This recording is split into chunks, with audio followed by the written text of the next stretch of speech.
Hello Nidorinas and Nidorinos, it is King Nido here and we are coming to you today from Fuchsia City where the Royal Gators have a chance to get themselves on top of the leaderboard, and in doing so they will get their 8th straight win. But standing in their way are the Levere Candy Hearts, and the Fairy types are looking to get the upset and keep themselves in a Leaders 8 position. So let us know in the comments below who you think will win. Will it be the Poison types? Will it be the Fairy types? Let's go! That is right though, the Levere Candy Hearts currently sitting in 12th place, coming off the back of a victory. They started out with Fluttermane and Mimikyu. It will be Sneasler and Toxapex starting out for the Fuchsia Royal Gators. The Levere Candy Hearts going with the 2 Ghost types, as well as the Fly is set up by Fluttermane. It flies up high into the sky and Sneasler responds with the power trip, but Fluttermane's able to avoid that attack because it's still up in the sky. This allows Mimikyu to go for the Poison Sting. This won't be very effective on Toxapex, who is able to resist that attack, and it does respond with the Mach Punch, but it will not affect Fluttermane because it's in the sky, but it wouldn't have affected it anyway, and Fluttermane responds with the Fly onto Toxapex, gets a good hit, and Sneasler does respond with the Power Swap onto Fluttermane here. Now the Fuchsia Royal Gators do have a type advantage over the Fairy types, as the pound onto Sneasler from Mimikyu gets a good hit. Toxapex does respond for its side with the U-turn onto Fluttermane, already having enough of this. Not very effective, but it will go back to the bench and does have that regenerator ability. So when it comes back on, it should be at full strength, as Toxtricity in its low-key form comes out and is on the receiving end of a Shadow Ball from Fluttermane, doing huge damage as Sneasler with the Fairy Lock, making it so no one can escape during the next turn. Not that any of these Pokemon are going to be running away from this battle. It will be going to the end, as the Clear Smog onto Toxtricity. Not very effective there from Mimikyu, as it does eliminate all stat changes, and Toxtricity is going to respond with the Retaliate, but it will not affect Fluttermane due to that part Ghost typing. This allows Fluttermane to go with the Fury Swaps onto Toxtricity. This multi-hit move could get the elimination. It's got 2 hits. It's got 3, 1 more will get the job done, but it only gets the 3 hits. Toxtricity is holding on, and this allows Sneasler to go with the Will-O-Wisp. This is going to leave Fluttermane with that burn, and it is going to cut its attack stat in half, but it's only got a base attack of 55. It is much more of a specially offensive and defensive Pokemon. But Mimikyu with the Brine onto Sneasler now, and Toxtricity responding for its side with the Screech is going to greatly cut into that defense of Mimikyu, who's still yet to have its disguise broken in this match. And there is Fluttermane feeling the effects of the burn as it goes with the Tri-Attack to finish Toxtricity off. So Toxtricity is eliminated. The Levere Candy Hearts get the first elimination of this matchup, and we get the Charm from Sneasler on to Mimikyu, lowering that attack stat a great deal as Mimikyu responds with the Aqua Step on the Sneasler here. Gets another good hit and is going to get the speed boost here as well, see if it can become the quickest on the field. Not that I expect it to be moving quicker than its teammate Fluttermane, who's still feeling the burn, but Toxapex comes back out onto the field at full strength, and Mimikyu immediately meets it with the Flamethrower. So Mimikyu is actually quicker than Fluttermane, who now goes with the Fury Cutter. But Toxapex able to avoid that attack, and now Sneasler going with the Rock Tomb onto Fluttermane. Gets a really good hit there and cuts into Fluttermane's very impressive 135 base speed. And we get the Acupressure now from Toxapex, boosting its speed stat a great deal here. I do not expect it to be quicker than the 2 Candy Hearts Pokemon. Toxapex only has a base speed of 35.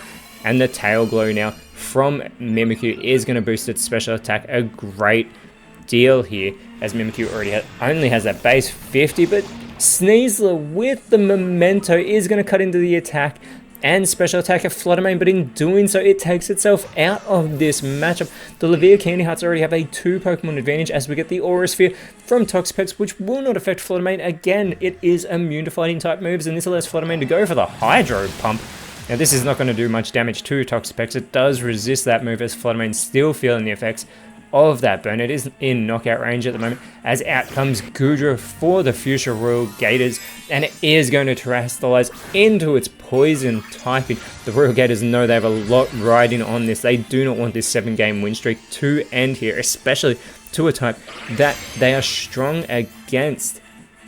And Mimikyu, who's still yet to have this disguise broken, goes for the Sheer Cold, but Toxapex is able to avoid that attack, and this allows Toxapex, who is now quicker than Fluttermane, to go for the Dire Claw on a Mimikyu, which is going to break the disguise, but it also leaves Mimikyu poison. That was a fantastic play by Toxapex, immediately getting that poison status condition onto Mimikyu that it will feel the effects of. But first, Fluttermane with the close combat onto Toxapex, resisting yet another move from the Levia Candy Hearts. This does cut into the defense and special defense of Fluttermane, as Goodra going for its first move of the matchup with that air cutter, hitting both Mimikyu and Fluttermane is eliminated from this matchup. The Fuchsia Royal Gators finally get one on the board.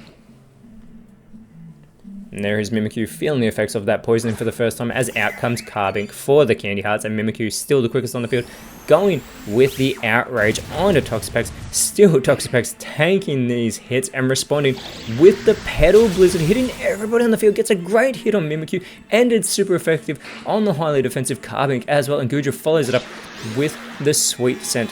This is going to lower the evasiveness of the Fairy-type Pokemon.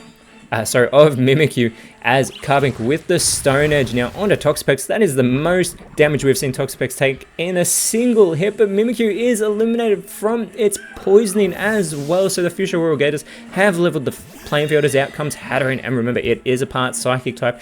But first, the Frenzy Plant on to Carbink. Carbink's able to hold on after that super effective move from Toxapex, but it will be followed up by the Thunder Wave onto Carbink. This is going to slow down Carbink. Not that that really matters, because the poison types were already quicker. Toxapex is actually the quickest on the field.